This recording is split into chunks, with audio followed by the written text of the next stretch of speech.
একটা বিলাইকে খানা পিনা না দেওয়ার কারণে বিলাইটা শুকিয়ে শুকিয়ে মরে গেল। নবী বলেছেন ওই মহিলাটা নামাজ রোজা সব কিছু করা সত্ত্বেও ওই মহিলা আল্লাহর জাহান্নামের আগুনে পড়বে। সমস্ত তারিফ ও গুণগান সে মহান আল্লাহ তাবারাক ওয়া তাআলার জন্য, যে মহান আল্লাহ তাবারাক ওয়া তাআলা নরম গরম বিছানাকে ত্যাগ করে, বাড়ির আরামকে ত্যাগ করে এই খালি মাঠে ময়দানে পিণ্ডালের তলাতে কাদা তোয়ালের উপরে বসে একত্রিত হয়ে বসে কিছু বলার ও শোনার তৌফিক দিয়েছেন। তাই আমরা সে আল্লাহর প্রশংসা করি। অন্তর থেকে মহব্বতের সাথে সকলে পড়েন আলহামদুলিল্লাহ। একটু জোর করে পড়েন ভাই আলহামদুলিল্লাহ। তারপর আমাদের শেষ নবী হযরত মুহাম্মদুর রাসূলুল্লাহ পড়েন সাল্লাল্লাহু আলাইহি ওয়াসাল্লামের পর অগণন দরুদ শরীফ শান্তির ধারা বর্ষিত হোক আমিন। अल्लाहुम्मा सल्ली अलैहि अल्लाहुम्मा बारिक अलैहि। माइक में थोड़ा आवाज चेक कीजिए, आवाज फट रही है हॉर्न में, और बॉक्स में आवाज दीजिए आप जी।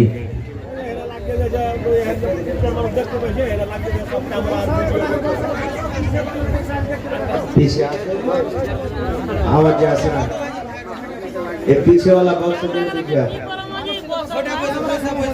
कैमरा वाला तो बसो ना, कैमरा डाउन नीचे करो, एक टिप वाले ने पीछे भाई मुसलमान আপনারা একটু नीचे করেন, তাহলে তো দেখতে পাবে যে ভাই মানে আপনারা না বসলে ওরা বুঝতে পারবে না, এরা খারাপ দেখবেন তো ওরা খাইয়ে থাকবে। একটু আপনারা ছোট করেন ভাই মুসলমান। আজকাল আপনাদের সামনে কোরআন মাজিদের একটা সূরা থেকে দুখানা আয়াত তেলাওয়াত করেছি। সেই আয়াত সামনে রেখে আমি আমার বক্তব্য ইতি করব। আমার তাওফীক ইল্লা বিল্লাহ। আল্লাহর কাছে দোয়া করি রব্বুল আলামিন আমি যা কিছু বলবো যেন সেই হাদিস এবং কোরআন থেকে বলতে পারি, এবং তার প্রতি ছোট বড় সকলে যেন আমরা আমল করতে পারি, তার জন্য আল্লাহ আমাদেরকে তৌফিক দেন। পড়ুন আল্লাহুম্মা আমিন। ভাই মুসলমান, যারা ধ্যান দিয়ে আমার খুতবাটা শুনেছেন অবশ্যই তারা জেনে ফেলেছেন, যারা আরবি জানেন বুঝেন যে আমি কি বিষয় নিয়ে আজকে আলোচনা করব। তার আগে একটুখানি আমি পরীক্ষা করব যে খুতবাটা আপনারা ধ্যান দিয়ে শুনেছেন কি শুনেননি। আমি যে আপনাদের সামনে আজকে এই খুতবার মাধ্যমে দুখানা আয়াত তেলাওয়াত করেছি, এই দুখানা আয়াত কোন সূরা বলতে পারবেন আপনারা? বলতে পারবেন কোন সূরার আয়াত? জি না, শুনেননি আপনারা। ফামান ইয়ামাল মিসকালা যাররাতিন খায়রান ইয়ারা ওয়া মান ইয়ামাল মিসকালা যাররাতিন শাররান ইয়ারা। কোন সূরার আয়াত? জোরে বলেন। হায় আল্লাহ, এর মানে এই আয়াতটা মুখস্থ নেই। যদিও কোনো ভাইয়ের আয়াতটা মুখস্থ রয়েছে, কোনো মা খালা দাদি নানি, তো আয়াতটার মানা মতলব আমরা জানি না। নামাজে পড়িতে হয় পড়ে দিছি, মুখস্থ আছে পড়িছি। ভাই মুসলমান, এই আয়াতটা যদি আমরা ভালোভাবে বুঝে নি, আয়াতটার মতলব মানা যদি আমরা বুঝে নি মানুষ, তাহলে আল্লাহ তাবারাক ওয়া তাআলার কাছে এতখানি আশা ভরসা রয়েছে যে মানুষ জাহান্নামের আগুন থেকে বেঁচে যাবে। পড়েন ইনশাআল্লাহ তাআলা, পড়েন ইনশাআল্লাহ। বলবেন হাজি মাওলানা আয়াতটাতে কি এমন রয়েছে যে মানুষ যদি তার মতলব মানা জানতে পারে তো মানুষ জাহান্নামের আগুন থেকে বেঁচে যাবে।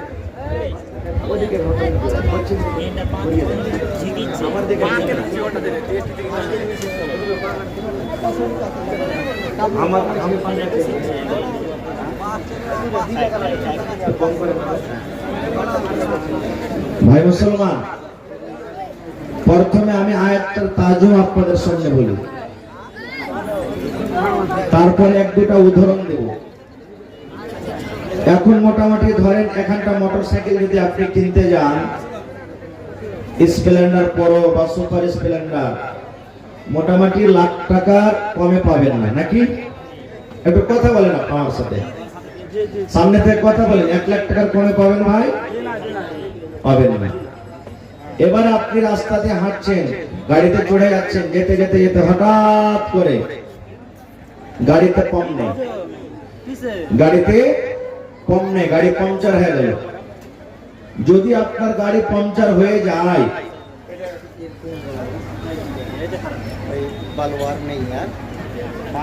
मोहम्मद नैयार आलम आमीन মানে আমিন সাহেব নাকি, साकिन भेड़मारा, पिताजी स्वर्गवास हो चुका है, आपसे दुआ का दरखास्त करता हूँ। 4000 नगद, 1000 টাকা ফোন পে, 5000 টাকা নগদ করে দিলেন। মাশাআল্লাহ, দোয়া করে দিয়েছি আমি। এখানে নেই নাকি ভাই? চলে গেছেন, আচ্ছা দোয়া করে দিয়েছেন আমার ভাইয়ের জন্য। তো ভাই গাড়ি পাংচার হয়ে গেল, গাড়িটা সামান্য সুই বরাবর পাংচার হবে না 2-4 ইঞ্চি পাংচার হবে? বলেন তো আপনারা, কথাটা বলেন, একটু কথা বলেন। সুই বরাবর পাংচার হবে। এবার সুই বরাবর যদি গাড়ি পাংচার হলো, তা আপনার গাড়িতে আর চাপানো যাবে না, যাবে কি? তাহলে 1 লাখ টাকা দামের গাড়ি সামান্য একটু পাংচারের কারণে আর কাজ দিল না, অতি চাপা যাবে না। জি, সিদ্দিকুল্লাহ মোহাম্মদ সিদ্দিক 10,000 টাকা। মাশাআল্লাহ, লেখা রাখেন একটু, এক দুটা কথা ওয়াজ করব না ভাই, বাস 2-4-5টা কথা বলবো আপনাদের সামনে। ভাই মুসলমান, আপনি এটুকুই মনে করেন আল্লাহ তাবারাক ওয়া তাআলা এই কোরআন আয়াতটাতে বলছেন, ফামান ইয়ামাল মিসকালা যাররাতিন খায়রান ইয়ারা, যাররা পরিমাণ যারা ভালো কাজ করবে, যাররা পরিমাণ যারা নেকির কাজ করবে, কিয়ামতের দিন সেটা দেখতে পাবে। আর যাররা পরিমাণ যারা গুনার কাজ করবে, পাপ করবে, সেটাও কিয়ামতের দিন দেখতে পাবে। তাহলে যাররা কাকে বলে এই জিনিসটা জানতে হবে না, হবে না ভাই? আল্লাহ তাআলা কোরআনে যাররা বললেন, যাররা বরাবর, এই আমার মায়েরা খালারা আপনারা শুনেন, যাররা বরাবর যারা দুনিয়াতে গুনাহ করবে সেটাও কিয়ামতের দিন দেখতে পাবেন, আর যাররা বরাবর যেটা পাপ করবে সেটাও কিয়ামতের দিন দেখতে পাবেন। জালসা শুনতে এসেছেন, কিছু নিয়ে যাব বলে ভালোভাবে শুনেন ভাই আপনারা, না হলে কি বললেন মাওলানা না বলেছেন কিছু বুঝতেই পারলাম না। ভাই মুসলমান, যাররা কাকে বলে? যাররা বলা হয়েছে এই যে আপনার মাটি আছে, ধুলা আছে, বালি আছে, এরকম ভাবে আপনি একটা হাত মারলেন মাটিতে, আর মাটিতে হাত মারার পর দেখবেন আপনার হাতের তেলাতে ছোট ছোট ছোট ছোট ধুলা বালি লাগে কি লাগে না? ওইটাকে যাররা বলা হয়েছে। কিংবা সরিষার দানা, সরিষার দানা দেখেছেন? কত বাড়িতে আমরা সবজিতে তাই তরকারিতে খাই, সরিষার দানা ছোট হয় না বড় হয় ভাই? 1 কেজি যদি সরিষা আপনাদেরকে দিয়ে ভাই গুনে দেখান, পারবেন? পারবেন না। তার থেকেও ছোট জিনিসকে যাররা বলা হয়েছে। আরেকটা বোঝানোর জন্য উদাহরণ দিই, দেখবেন বেলা মোটামুটি 12টা, 1টা, 2টা, 3টা যখন হবে, আপনার বাড়িতে দেখবেন যেরকম লাইট মারেন, একটা লম্বা হয়ে রোশনি হয়, আলো হয়, লাইটের মতন হয়ে আপনার ঘরের ভিতরে টাটিতে যদি ছিদ্র থাকে, ফুটা থাকে, দেখবেন ওই ফুটা দিয়ে ছিদ্র দিয়ে একটা লাইট দিনের বেলাতে ঘরের ভিতরে আসবে, আর ছোট ছোট ছোট ছোট ধুলা বালি ওই লাইটের আলোর ভিতরে দেখতে পাবে। দেখেছেন এরকম কোনোদিন? ওই দেখবেন এমনি দেখতে পাবেন না, ওই আলোটা যে হয় ছিদ্রটার ভিতরে দেখবেন ছোট ছোট ছোট ছোট ছোট গুন্ডি, ছোট ছোট ধুলা বালু ঘোরাফেরা করে, ওকে বলা হয়েছে যাররা। আল্লাহ তাআলা বলছেন, রে দুনিয়ার মানুষ, এই আমার মুমিনা মুমিন বান্দা, তোমরা শুনে নাও, যাররা পরিমাণ, যাররা বরাবর, সরিষার দানা বরাবর, সরিষার দানা থেকে ছোট, জীবনে যদি তোমরা বেঁচে থাকাকালে গুনাহ করো রে বান্দা, যদি তোমাদের দ্বারাতে সরিষার দানার সমান যদি তোমরা জীবনে নেকি করো, আমি আল্লাহ রাব্বুল আলামিন কিয়ামতের দিন তোমাদেরকে দেখিয়ে দেব, তোমরা দেখতে পাবে। আর আল্লাহ বলেন, বান্দারে যদি তোমরা সরিষার দানা পরিমাণ যারা বরাবর যদি তোমরা জীবনে বেঁচে থাকাকালে যদি পাপ করো, গুনাহ করো রে বান্দা, সেটাও কিয়ামতের দিন তোমরা দেখতে পাবে। বলবেন, হাজী মাওলানা এত ছোট ছোট জিনিস আল্লাহ কেমন করে ধরবে? ভাই রে, এটা কোনো দেখার জিনিস নয় রে ভাই, ধরার জিনিস নয়। আল্লাহ তাবারাক ওয়া তাআলা আমাদেরকে মানব করে দুনিয়াতে তৈরি করেছেন, দুনিয়াতে আমরা এসেছি। আল্লাহর নবী বলেছেন, এখানে উলামায়ে কেরামের মজলিস জমা হয়ে আছে, জিজ্ঞাসা করবেন আসরের যখন নামাজের টাইম হয়, আসরের যখন টাইম হয়ে যায়, আল্লাহ রাব্বুল আলামিনের পক্ষ থেকে দুইজন করে ফেরেশতা প্রত্যেক মানুষের কাছে আসে। কয়জন ফেরেশতা? দুইজন করে ফেরেশতা আসে। আমার কাছে দুটো ফেরেশতা আছে, আপনার কাছে আছে, মা খালাদের কাছে যায়। দুনিয়াতে যত রকম মানুষ আছে, মুসলমান হোক কিংবা গায়ের মুসলমান হোক, দুনিয়াতে যত মানুষ আছে সমস্ত মানুষের কাছে দুটো করে ফেরেশতা চলে যায়। আর ওই ফেরেশতা দুটার কাজ কি? আমি 24 ঘন্টা আমার কাছে থাকবি, আমি দুনিয়াতে কি করছি, কাকে আমি গাল দিচ্ছি, কাকে আমি মারছি, কোথায় আমি টান করলাম, কোথায় আমি ভালো কথা বললাম, কোথায় আমি মন্দ কথা বললাম, সমস্ত জিনিস কিন্তু ওরা নোট করতে আছে। একজন ফেরেশতা কি নোট করতে আছে, আর একজন ফেরেশতা কিন্তু গুনাহ নোট করতে আছে। ওরা কতক্ষণ থাকবে? মুসলমান যখন ফজরের টাইমে মুয়াজ্জিন সাহেব যখন আবার বলবেন আসসালাতু খায়রুম মিনান নাওম, ফজরের টাইমে যখন আজান হয়ে যাবে, আসরের টাইমে যেজন দুজন ফেরেশতা এসেছিলেন ইয়ারা কিন্তু চলে যাবেন। আর আবার ফজরের টাইমে দুইজন ফেরেশতা আসবেন, ইয়ারা কতক্ষণ থাকবেন? কতক্ষণ থাকবেন? আসর পর্যন্ত থাকবেন। প্রত্যেক দিন মুসলমান আসর এবং ফজরের টাইমে ফেরেশতারা আমাদের কাছে আসে এবং তারা চেঞ্জ করতে থাকে। তাদের কাজ কি? মানুষের আমল লেখা। এটাই কিয়ামতের দিন আল্লাহ তাআলা দেখাবে, এটাই দেখাবে কিয়ামতের দিন, আর এটারই ওজন হবে। বলবেন যে মাওলানা আমি মানবো না, এত ছোট ছোট জিনিস কেমন করে লিখতে পারবে? দেখবেন মুসলমান সিসি ক্যামেরা বুঝেন? সিসি ক্যামেরা বুঝেন? যারা বলেন বুঝেন? দেখবেন যত বড় বড় ব্যাংকে দেখবেন সিসি ক্যামেরা লাগা আছে, কত ভাইয়ের দোকানে লাগা আছে, কত ভাইয়ের বাড়িতে লাগা আছে। যেমন আপনি দোকানে ঢুকবেন, ওরে সুবহানাল্লাহ, দোকানের যিনি মালিক নিজের চেম্বারে রুমে জায়গাতে বসে থাকবে। আপনি দোকানে পথ কিভাবে ঢুকলেন সব কিন্তু দেখতে পাই কি পাই না? দেখবেন ব্যাংকে আপনি ঢুকবেন, একটা কলম রাখা আছে, কলম যদি আপনি একটা উঠিয়ে নেন, বলেন ওই ব্যাংকের ম্যানেজার আপনাকে দেখতে পাবে কি পাবে না? দেখতে পাবে। এই মুসলমান, এই যে দেখেন মোবাইল লাগা আছে, মোবাইলের রেকর্ডিং হইতে আছে, সমস্ত জিনিস এক এক করে নোট হইতে আছে। আমি শরীয়ত বিরোধী কথা বলে তাও ক্যাচ হবে? হবে না? হবে না। এই মজলিসে যদি আমি গীত গাই তাও ক্যাচ হবে, গান গাই তাও ক্যাচ হবে, গজল গাই তাও লোড হয়ে যাবে, দিনের কথা বলি তাও হয়ে যাবে, যা কিছু বলবো মুসলমান নোট হয়ে যাবে। 1 ঘন্টা পর দেখবেন পট পট পট পট পট পট করে দেখতে পাবেন, আরে হুসাইন মাওলানা কি কথা বলেছেন, আরে জার্জিস মাওলানা কি কথা বলেছেন, অমুক মাওলানা কি কথা বলেছেন, সব নোট হয়ে যাবে। এবার বলবো ভাই রে, মানুষের জ্ঞান, মানুষের বুদ্ধি, মানুষের দিমাগে যদি মানুষ এতখানি তারা কি করতে পারে, মানুষের জীবনের সমস্ত কিছু যদি ওতে নোট করতে পারে, তাইলে আল্লাহ রাব্বুল আলামিন, যে আল্লাহ, যে পরওয়ারদিগার, যে রহমান, এই মোবাইল, এই ভিডিও বানার ক্ষমতা দান করেছেন, সেই আল্লাহ রাব্বুল আলামিন জীবনের ছোট ছোট আমল লিখতে পারবেন না? পারবেন না? পারবেন? যারা বলেন পারবেন? পারবে। এবার বলবেন মাওলানা, মানুষের ইলম আর আল্লাহর ইলম কতটুকু পার্থক্য আছে? সুবহানাল্লাহ। এই দেখেন 2023 সালে আমাদের ভারতের বৈজ্ঞানিকেরা আল্লাহুস সামাদ রোবট চাঁদের উপরে পাঠিয়ে দিয়েছে। পাঠাচ্ছে কি পাঠায়নি? শুনেছেন, দেখেছেন মোবাইলে? জি চাঁদের পরে পাঠিয়ে দিয়েছে। এবার আপনাকে বলবো মুসলমান, মানুষের জ্ঞান, মানুষের বুদ্ধি, 4,80,000 কিলোমিটার দূরে চাঁদ আছে, জমিন থেকে চাঁদ আছে।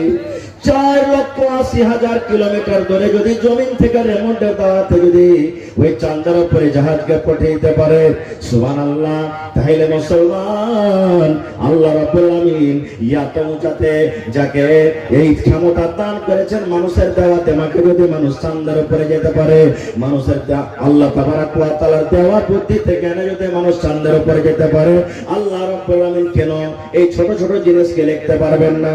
এবার মানুষের ইলম আর গোটা পৃথিবীর মানুষের ইলম আর আল্লাহর ইলমের একটা উদাহরণ নিলেন। আল্লাহর নবী মুহাম্মদ সাল্লাল্লাহু আলাইহি ওয়াসাল্লাম একদিন সাহাবীদেরকে বললেন, এবার নবীজি এই সমুদ্রে নদীতে একটা সুই ডুবিয়ে দিয়েছেন। সুই বুঝেন যে সুই আমার মায়েরা খালারা এই বাড়িতে খেতাসিয়ায় এরকম ধরনের একটা সুই ডুবিয়ে দিলেন। এবার সুইটা যেমন উঠে নেওয়া, সুইয়ের মাথাতে এক ফোঁটা পানি আসবে কি আসবে না বলেন তো? আসবে। এবার সুয়ের মাথাতে পানি এলো। আল্লাহর নবী সাহাবীদেরকে বললেন, সাহাবীরে এই সুয়ের মাথাতে পানি এলো রে বাবা, এই সমুদ্রের মোকাবিলাতে সমুদ্রের হিসাবে এই সুয়ের মাথাতে কতটুকু পানি হলো না? তার নায়ের বরাবর এক ফোঁটা। দয়ার রাসূল বললেন, এই মত মানুষ এবং আল্লাহর ইলম, এই যে তোমরা সুয়ের মাথাতে পানিটা দেখো, এই সুয়ের মাথাতে পানিটা যে লেগে আছে, এই ফোঁটা পানি বরাবর কিয়ামত পর্যন্ত যত মানুষ এসেছে আছে আসবে, সমস্ত মানুষকে এক ফোঁটা করে আল্লাহ ইলম দান করেছেন। আর এই যে গোটা সমুদ্রে তোমরা পানি দেখতে পাও, এই সমুদ্র বরাবর ইলম আল্লাহ রাব্বুল আমিন নিজের কাছে রেখেছে। ভাই আমার, তাহলে আল্লাহ তাবারাক ওয়া তাআলা এই আয়াতের প্রতি আমরা ভরসা, বিশ্বাস, ঈমান রাখি কি রাখি না? যে ঝরনা বরাবর, সরিষার দানা বরাবর যদি দুনিয়াতে নেকি করি তা আল্লাহ দেখাবেন, আর যদি গুনাহ করি তা আল্লাহ দেখাবেন। বিশ্বাস আছে তো ভাই? জোরে বলেন, ঈমান আছে? আর একটু আগে চলে ভাই মুসলমান, জীবনের মানুষের ছোট ছোট নেকিকে ছোট মনে করতে হবে না, আর ছোট ছোট গুনাহকে ছোট ছোট মনে করতে হবে না। তাই কবি বলছেন, কিতনি ছোটি হোনে কি, कितनी छोटी होने की उसे हल्की न जान, कितनी छोटी होने की उसे हल्की न जान, रब की बख्शिश के लिए कोई बहाना चाहिए। জীবনের ছোট আমলকে ছোট মনে করতে হবে না। দু তিনটা উদাহরণ দেব। আল্লাহ নবী সাল্লাল্লাহু আলাইহি ওয়াসাল্লাম বলেছেন, হ্যাঁ আমার উম্মতরা তোমরা শুনে দাও, আল্লাহ রাসূল বলেছেন, একটা মহিলা সামান্য একটা বিলাইকে মেরে দেওয়ার কারণে রে মুসলমান, বিলাই, এই যে আমাদের বাড়িতে বিলাই আছে, যদি আমাদের বাড়িতে দুধ রাখা আছে, মাছ রাখা আছে, মাংস রাখা আছে, বিলাই যদি খেয়াল মন খারাপ হবে না? হবে না? বলেন, মন খারাপ হবে না? হবে না? আল্লাহ নবী বলেছেন, একজন মহিলার বিলার উপরে কোনো নারাজগি ছিল, বিলার উপরে রাগ হয়েছে, বিলাই যে কিস দোষ করেছিল আল্লাহ জানে। ওই বিলাইটাকে রাগের কারণে ওই বিলাইটাকে খুঁটি দড়ি দিয়ে, জিঞ্জির দিয়ে, দড়ি দিয়ে সুন্দর করে একটা খুঁটিতে বেঁধে রেখে দিয়েছি। বিলাইটাকে খাবারও দেয়নি, বিলাইটাকে পানিও দেয়নি, গলাখানটা তার ছেড়ে দেয়নি যে যার বিলাই যা তুই দুনিয়াতে চড়ে ফেরা খা। আল্লাহ রাসূল বলেছেন, উম্মত রে, একটা বিলাইকে শুকিয়ে মেরে দেওয়ার কারণে, একটা বিলাইকে খানা পিনা না দেওয়ার কারণে বিলাইটা শুকিয়ে মরে গেল। নবী বলেছেন, ওই মহিলাটা নামাজ রোজা সব কিছু করা সত্ত্বেও ওই মহিলা আল্লাহর জাহান্নামের আগুনে পড়বে। সামান্য একটা বিলাই, ছোট গুনাহ, হ্যাঁ, একটা বিলাইকে মারলে কি হবে রে? না, নবী বলেছেন একটা বিলাইকে মেরে দেওয়ার কারণে জাহান্নামের আগুনে।